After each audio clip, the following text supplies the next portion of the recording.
All right, apologies for the late start. I was at club fair, and then obviously 10 minutes was not enough time for me. Since I brought fun, okay.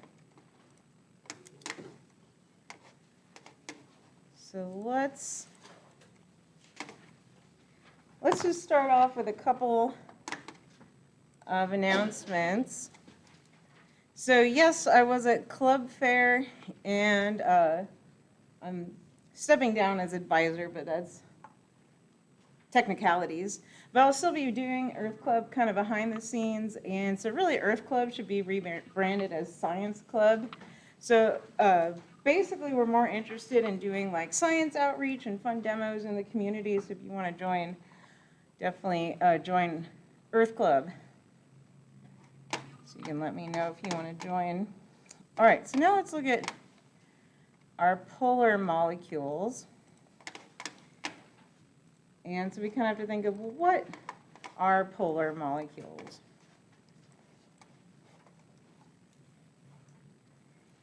And so what does this mean when something is polar? It either attracts or repels something? I mean, that could be, because that's, yeah, that's not wrong, but like, huh? Kind of like a magnet would, where it attracts or polarizes something? Yeah, but so you're getting at like the right idea of what I'm looking for. So you kind of got that idea of we have like a negative side and a positive side. So how else could we describe that? So kind of positive side, negative side, which does start getting into all these properties that we'll kind of talk about, like, you know, like dissolves like, and why certain things are water soluble or not. What else do we think for polar? Yeah. Does it have something to do with like cations and anions?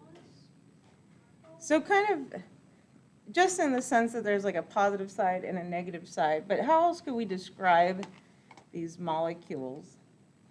Or even some example of polar molecules, yeah. So kind of, but I'm still looking for kind of something else. Like, how do you tell if something is polar or not? So it seems like we all have this right idea that something is like a positive side, negative side. And let's look at some examples now. I see in the chat some sort of unequally shared. I'll add that. But we're still kind of dancing around of how do we determine something is polar. And so let's start looking at some examples.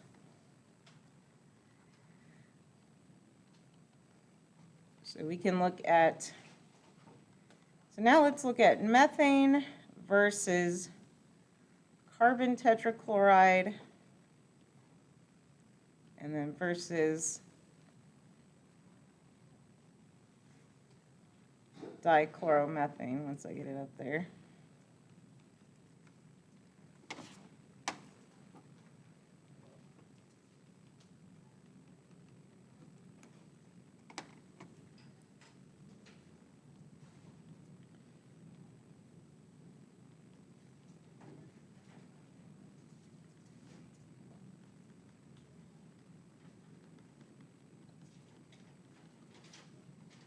So kind of looking at these three molecules, so kind of take a second, which one of these three might be polar, which might be nonpolar, and then maybe the why.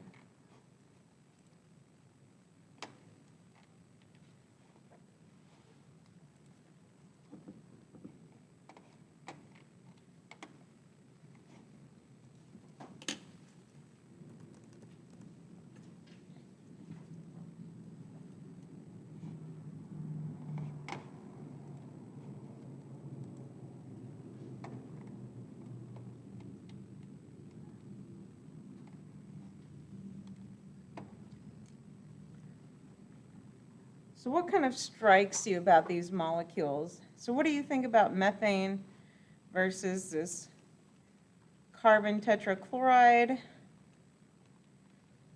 versus our dichloromethane here? Do you have a guess over which ones might be polar, nonpolar?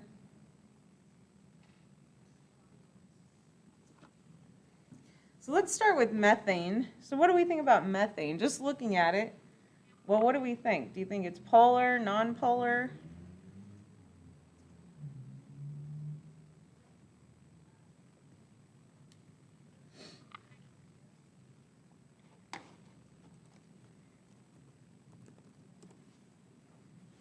What do we think about methane?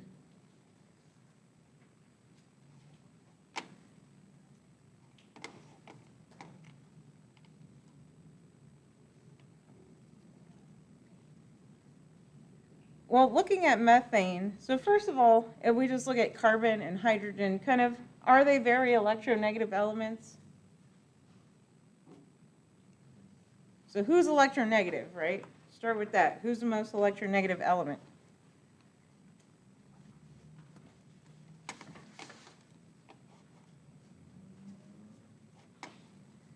So chat says chlorine, but remember chlorine has the highest electron affinity, but still correct direction. So other than chlorine, who else is there? Helium? So helium is nonpolar though, right, since it's the noble gases. So then who's next to chlorine?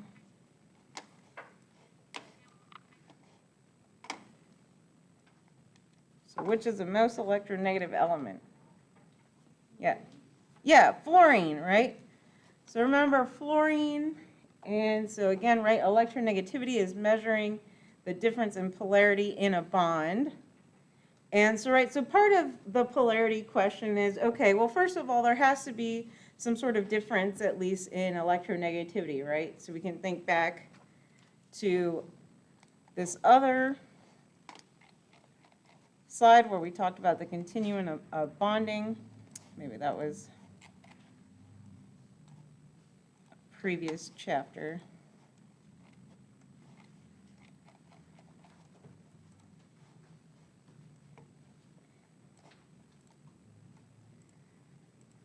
Okay, now I can't find it. Oops. Sorry, I don't know where it went in my notes.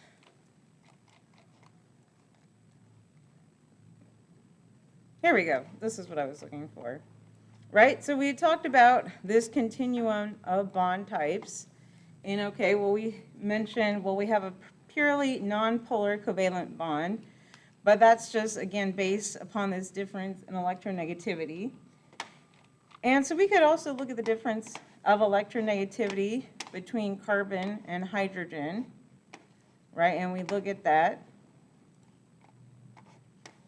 And so that's kind of the first step, is just to analyze our individual bond.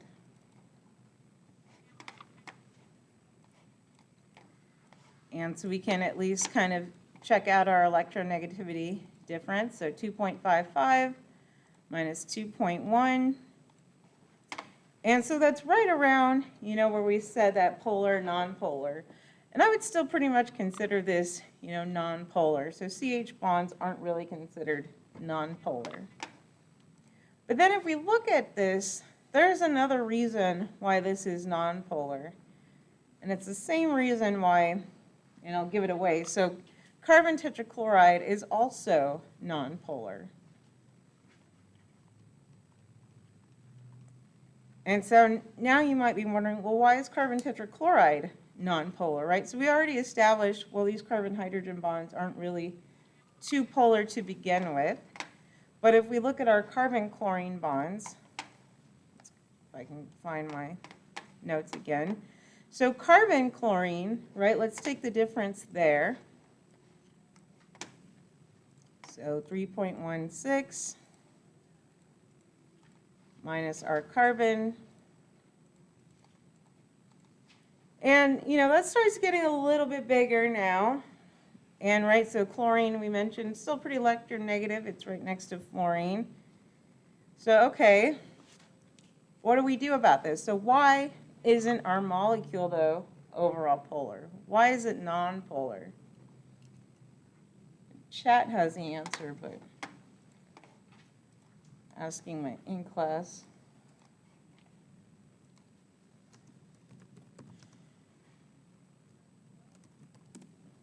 So what do you notice about this molecule and kind of the shape of it? Yeah, exactly. And so that's really it. And I need to print this out for you. I knew I forgot something. So going back to this chart that I need to hand you. And so basically how to read this chart is you have all these electron pairs. But then this first one is what I always call your fully symmetric one. And so basically if you have, the same atom or very similar, at least in electronegativity difference, then that helps cancel out those charges. And so the fundamentals behind it is kind of vector math, right? So it's just adding up all the vectors and seeing if they cancel out. But you can just kind of do that visually. And so again, this is helpful since, okay, if we have 3 electron pairs, right? So this is the fully symmetric version, trigonal planar. And so what we mean by that is, well, let's take boron trifluoride.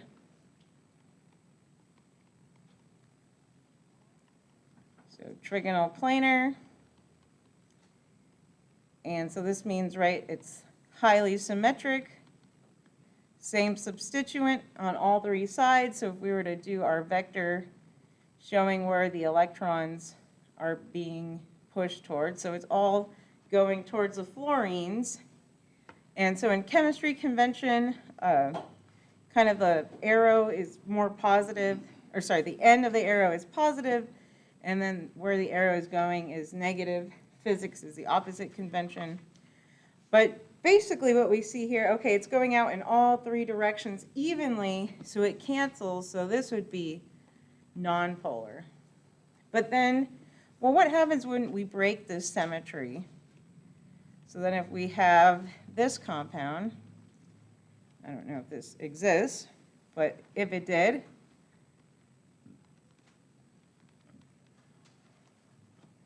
right, well now we have broken that 3-fold symmetry. So now it does not go out evenly, right? So it's kind of headed out more in this direction. So there's that kind of cloud of unevenness that everybody was kind of referring to, right? So we have one side then, I would draw this with large electron density again because it's being, the electron density is going towards the fluorines on this side, and then that's going to leave this side more positive. And so you can write these partial positives and partial negatives as well to kind of show where the electron density is. But we're showing with these partial charges that, right, there's not a full separation. So then going back, right, to this case, okay, well now we can see why our carbon tetrachloride is nonpolar. So again, right, 4 electron pairs. So where all 4 atoms are the same, that's the most symmetry. So as long as all these, again, are the same or relatively close, right, then I would consider that nonpolar. And then again, right, as soon as you break the symmetry, so if we go to ammonia now, so ammonia is polar. And so again, we can draw that and see that.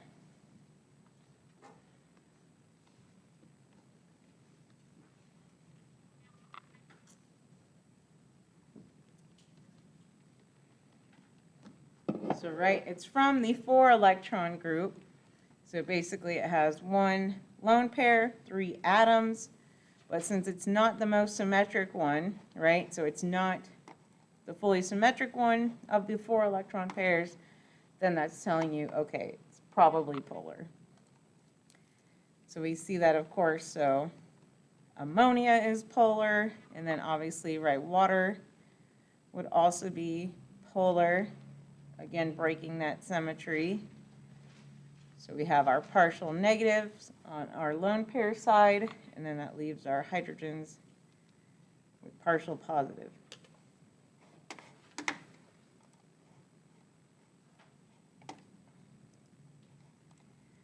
Does that kind of make sense so far? So then let's look at some other ones. And so I'll just draw some out, and you can tell me if they're polar, non-polar.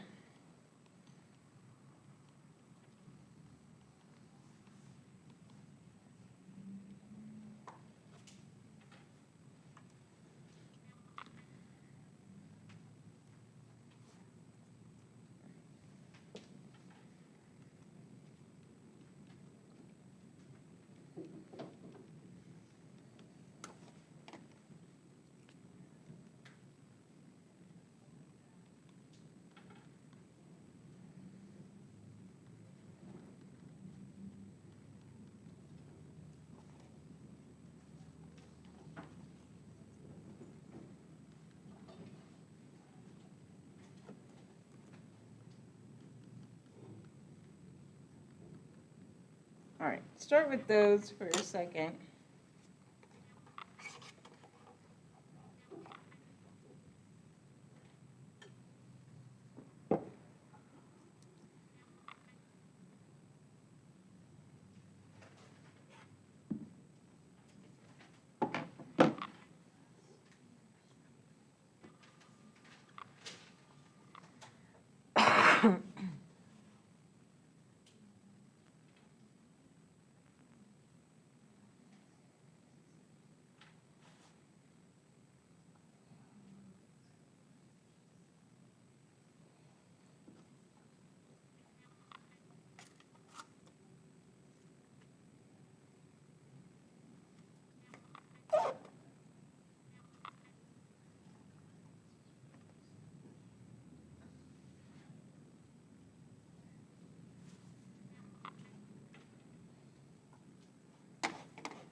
So let's start looking at them. So what about carbon disulfide? Polar, non-polar? Yeah, non-polar, right? So that's good. And so if you don't see it right away, again, and I promise you I'll get you this chart while y'all are quizzing. So, okay, we look at our 2 electron pairs, right, fully symmetric. So, okay, right, those sulfurs are essentially canceling out. So yes, that is nonpolar. So excellent job there, right? So even with those lone pairs, again, they're canceling out with the vector. What about phosphorus pentachloride here?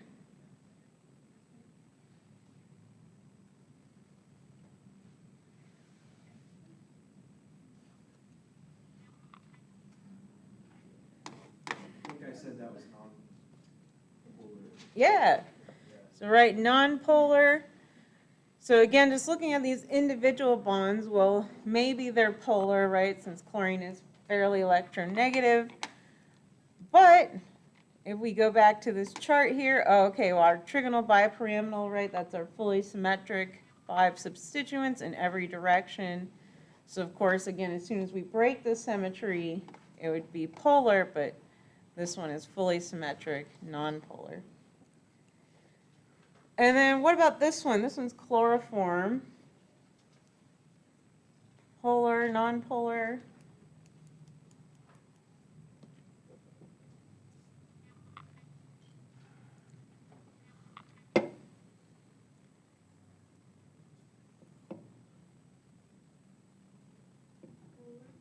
Polar, excellent, right? So we can look at it, think back to either carbon tetrachloride or methane, right? So it's not fully symmetric, so we have one that's different.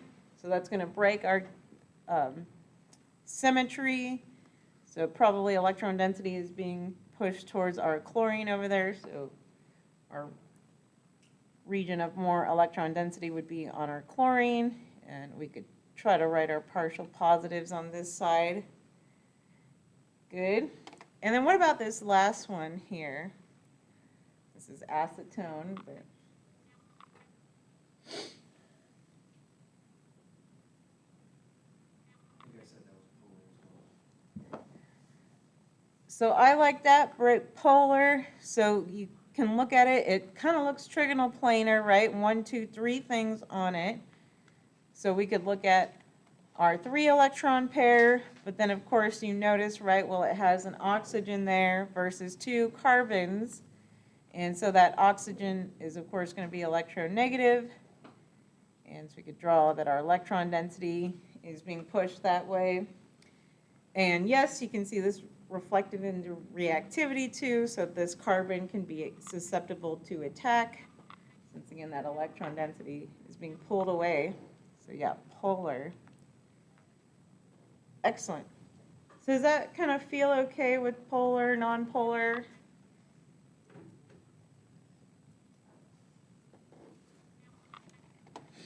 So let's practice more with our structures, because we did this in the beginning of class, maybe week 1, week 2. But we just want to revisit it, right? Because these things were kind of funky. So see if you can come up with the formula.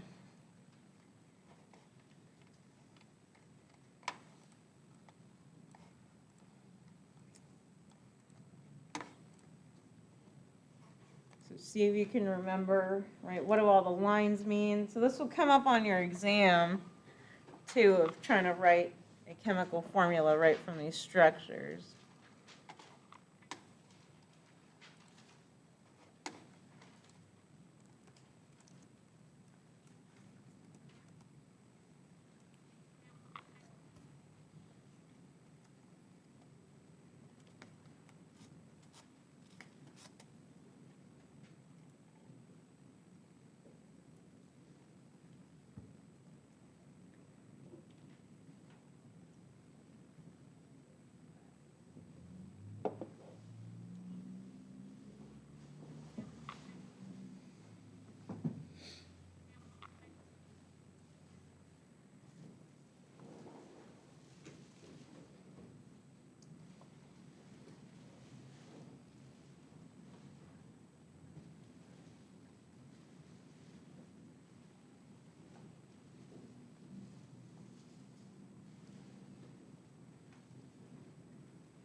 So of course, the tricky part is determining, right, that all these points are carbons, and then remembering we have to fill them in. Sorry, rewrite this one as just CH3.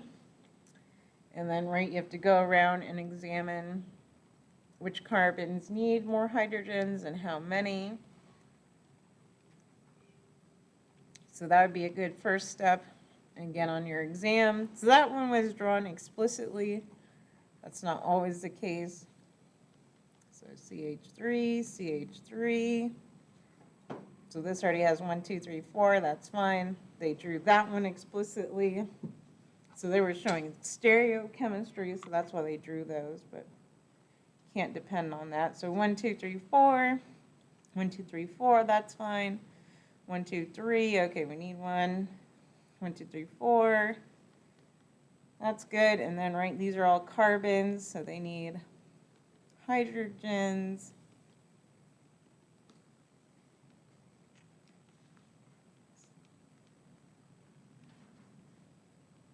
All right, I get them all. So then how many carbons did we end up with? And again, when you do this on your exam, you might want to label them. So 1, 2, 3. So I won't count out loud. So what do we get for this one? Start yelling at me.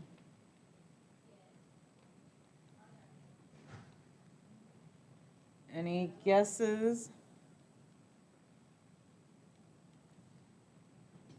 So I got my number. So what did y'all get? How many carbons?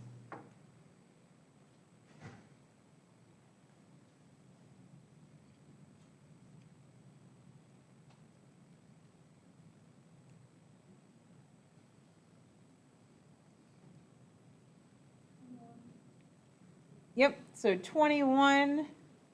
So chat agrees too. So C21, and then now we can just finish out the rest. So then it's hydrogens and oxygens. So how many hydrogens? So now let's stop and count. 5, 6, 7.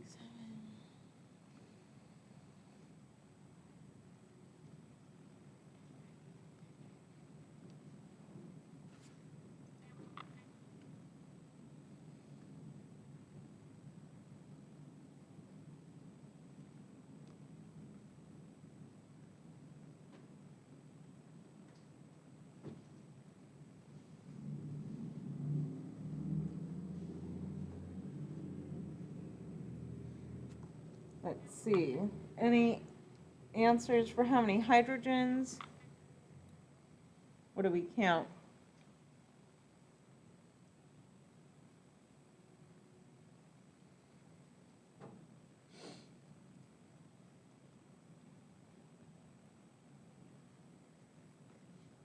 Any counts? So 1, 2, 3, 4, 5, 6, 7, 8, 9, 10, 11, 12, 13, 14. 15, 16, 17, 18, 19, 20, 21, 22, 23, 24, 25, 26, 27, 28, 29, 30.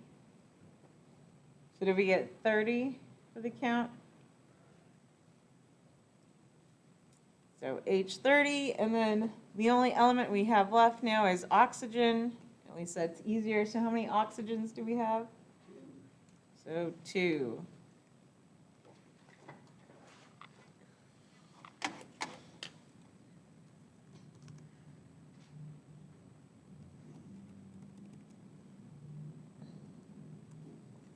Yeah, so then this is our formula, so C21, H30, O2. So then that's just our answer there.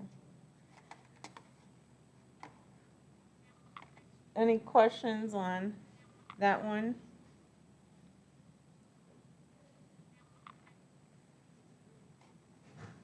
So again, right, they're really not hard. It's just kind of tedious. And then again, on an exam, I would probably number everything so you don't lose count. And I mean, even in like OChem, like that's literally the biggest problem is like counting carbons, counting hydrogens. Like you wouldn't believe, OChem students also like drop carbons and all sorts of crazy things. So counting is important in chemistry. All right, try this next one. It's a little bit easier.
So again, this one I'll just kind of start sketching out, right? So again, I'm just filling in my hydrogens for my carbons that are implied there. So again, if you need to, put the carbon there, do that. So this one has 1, 2, 3, 4, that one's fine, but then this one only has 2, so it needs 2 hydrogens. Don't forget this little carbon right in the center, and then it only has 1, 2, 3. So it does have a hydrogen there. Don't let that trick you. But then any other hydrogen, so like on the nitrogen, they are drawn. So how many carbons do we get for this one? 9. So this was a little easier. Then how many hydrogens? 13, I like it. And then what's left? Nitrogen. And excellent, looks like chat got that formula as well. And of course, methamphetamine is just methylating that amine there. Isn't there one more H in the middle? What, this one? Right there. So this one already has 1, 2, 3, 4 bonds. Yeah, so that carbon does not need a hydrogen. But yeah, if it had just been like a benzene ring, that would be true. All right, feeling. And where's the 13 hydrogen? So let's see. 1, 2, 3, 4, 5, 6, 7, 8, and then 9, 10, 11, 12, 13. No, no worries. So yeah, like I said, at least on an exam, right, draw it out, fill it all in. So even if you make a counting error, at least I can see, that you've filled it in appropriately.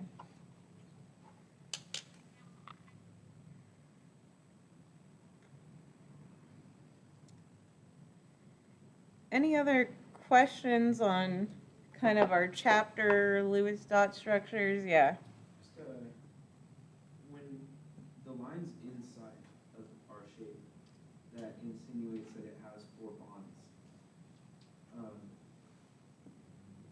think about that. I didn't put a hydrogen in that point, but I guess only because I didn't see like it's a 4 bonded connection, so there's no kind of need in my mind. I know this is not the right way of saying it, but there's no need for support. There's no need for the presence of hydrogen because it has the bonds and it's going out, right? But like in the other 3-point connection, you said, don't forget that the hydrogen, the one that you pointed out, that may have been missed. So you're talking about like this versus this scenario? Correct. Yeah, so right there you have the double bond though. So that's the difference. So you got to account that, okay, this is actually 2 bonds happening, so that's 1, 2, and then 3, 4, right? So carbon does have the 4 bonds there versus this one is just 3 single bonds, yeah. Yeah, so it's just practicing and seeing that so that you don't get tripped up.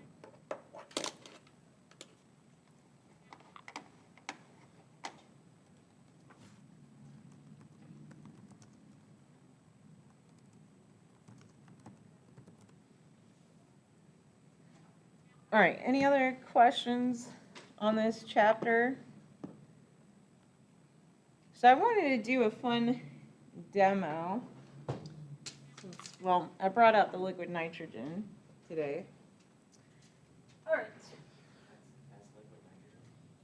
That's liquid nitrogen. This is, yeah. Well, that's oxygen. So let me get set up over here.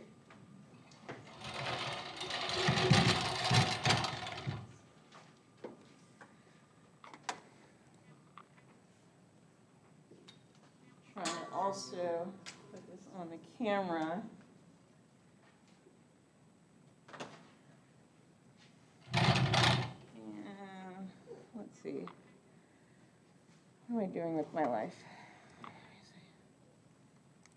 Windowed. There we go. So you guys can meta see it. All right, so let's play with some stuff. So in this giant thing, I have liquid nitrogen.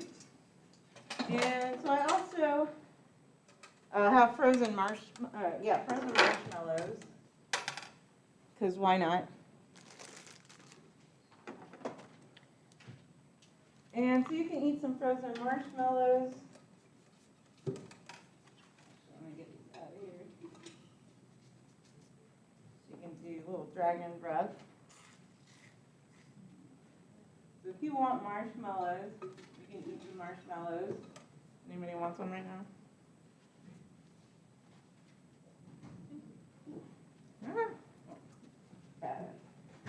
Marshmallows? You want marshmallows?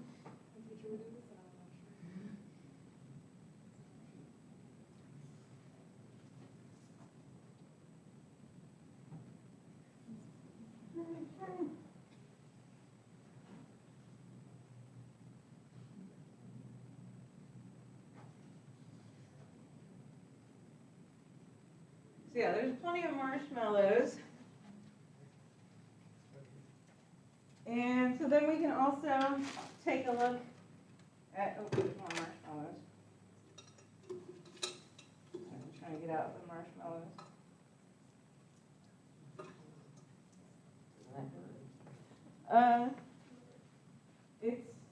It doesn't burn if you don't let it cool on your skin. Anybody else? So yeah, safety tip, right? That's also how you can freeze warts off and stuff, but you could also cause a nice severe burn. Yeah, that's what I went through one time. But it's only a problem, and so maybe you've seen like videos, like people will dip their hands into liquid nitrogen. Like I don't generally advise that, but you know, as long as it doesn't pool on your skin, then you're probably safe. And so it's at least okay, right? Nitrogen, clear liquid, cool. Obviously turns into a gas. But then we want to look at oxygen, and that's why I brought this tank. So let me get set up. Oh, I think I need to stand real quick. I'll be right back. Have you guys already read Jen before? No. Okay, thank you for that. I was asking if they took their already read chapter before.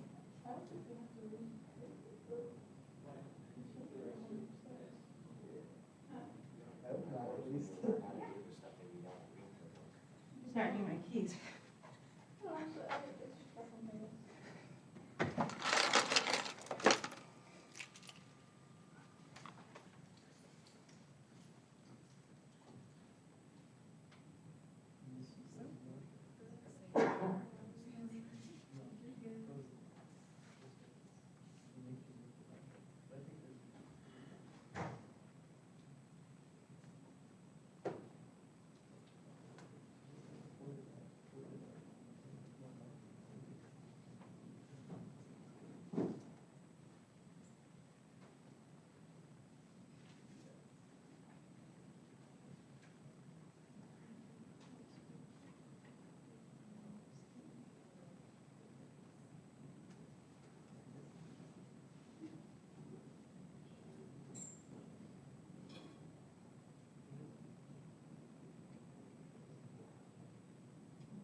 kind of set up to collect our oxygen. So oxygen has a slightly higher boiling point, so we can condense oxygen with liquid nitrogen. So that's what I'm trying to do. So I'm going to get my tank.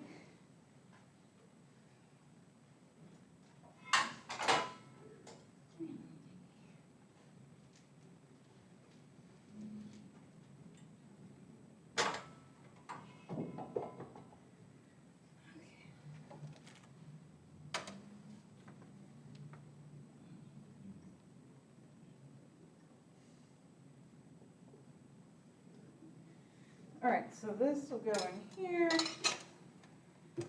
fill it up a little bit more liquid nitrogen. Okay, just seeing how we're doing. And then this will go in here. Okay. So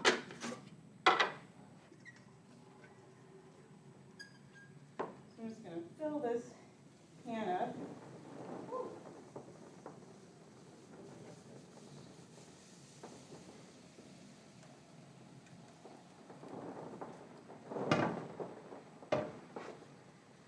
All right, so that's filled up. Then I'm just going to open up my oxygen tank here. Obviously the gas is going to go through here, pass through that coil, and hopefully we'll condense some oxygen.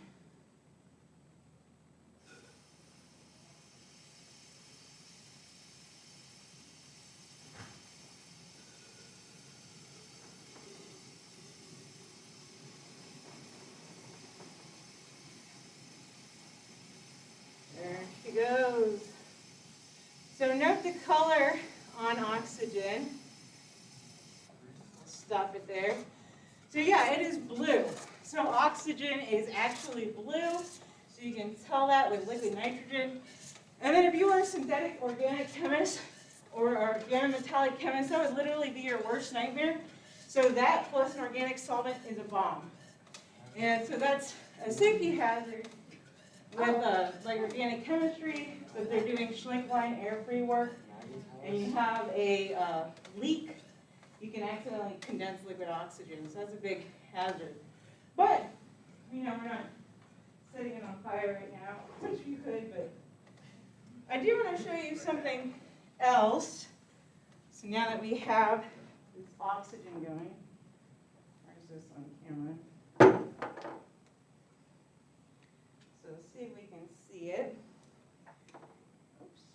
And so the only funny thing about oxygen is that it's also paramagnetic. And I don't know if you can see that, but the oxygen is sticking to the magnet. I'll try to do it.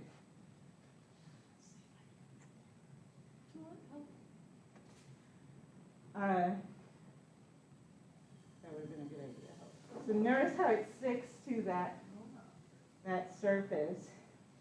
And so that's a little funny, and it's kind of beyond the scope of this class, but it's just kind of showing us, okay, well, we have this Lewis dot theory, and right, we make our little nitrogen structure, and you wouldn't think that it is paramagnetic. So paramagnetic means that there has to be some sort of unpaired electrons. That's why it can, you know, play with the magnet. So if you do this with nitrogen, I don't feel like picking that up. So if you do it with nitrogen, so nitrogen is not paramagnetic. So it just goes straight through, nothing sticks to the little magnet there. And if you want to see it again, I could probably do it for y'all. Okay, was that fun? All right, so I'll probably hand out your quiz now, but if you want to eat more marshmallows, we have obviously marshmallows and liquid nitrogen. All right, and then any other questions on the stream? Because I'll be ending the stream as I hand out the quiz. If I can find your quiz. Here it is. And then as usual, open note is fine. If you need to take your break, take your break. And then of course, ask me questions. Let me put my homework away. Here's your homework. Oh, What? yeah, open it. I didn't do that.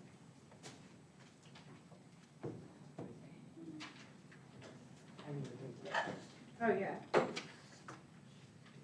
Yeah, just go ahead and take a break if you need. Otherwise, we can go straight to the quiz.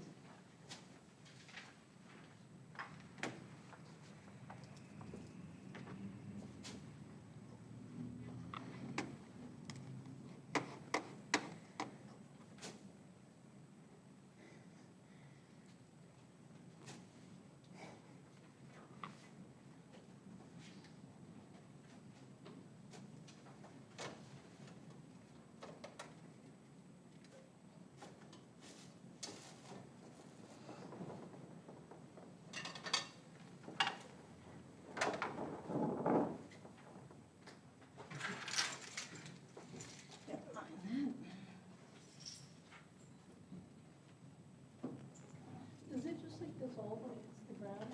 Yeah, I was turning back into gas. So. Yeah, it's just so cold. Yeah, I know. I was like, that.